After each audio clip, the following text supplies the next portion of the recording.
Palantir continues to tout the value of their products, and their latest blog post, at least in their example, shows them easily doubling performance, which could be a game changer for any enterprise in deploying AI at their organization. And even if it's a fraction of the results in the real world because of the power of testing and evaluation or T&E, I think this is still something that a lot of people would like. So take the time to read through the blog in detail, but the blog proof over promises the challenge of making AI work from Palantir focuses on the importance of transitioning AI prototypes into production through rigorous testing and evaluation or T&E.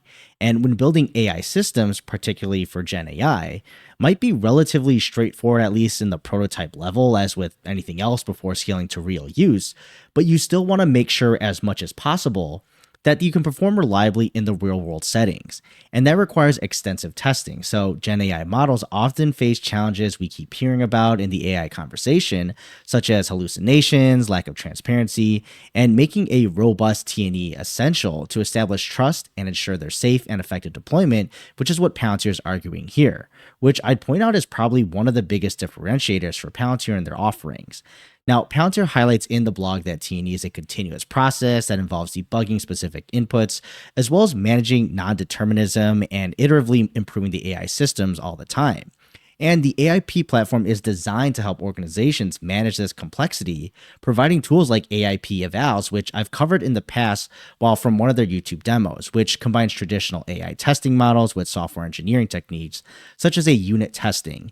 And they had many more before and after examples showcasing not only improvement, but the process and transparency that you can get as an organization to continually do this as you compare models' performance, costs, and other factors on your own. So this whole blog basically illustrates how these tools are applied in practice using a hypothetical case study of automating a product recall process. So the blog really underscores that responsible AI development requires building trust through transparent, consistent testing, empowering organizations to confidently scale AI solutions for mission-critical problems, and the process really involves continuously refining and validating the AI systems, ensuring that improvements are measurable and trustworthy, setting the foundation of reliable AI deployment at scale.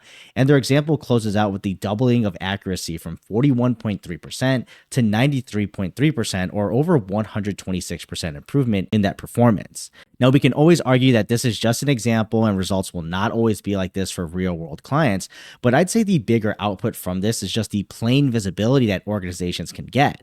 And even for more simpler things like even redesigning a website, you'd be surprised to know how many large and reputable organizations take an arguably less complex task like that and go in blind without even surveying, UA or UX testing or anything before throwing significant resources at that task. So for organizations at the cutting edge trying to operationalize AI, they can find AIP evaluations to be very attractive to even just see the road ahead to eventually make decisions on refining their AI models and deploying them and speeding up that production process.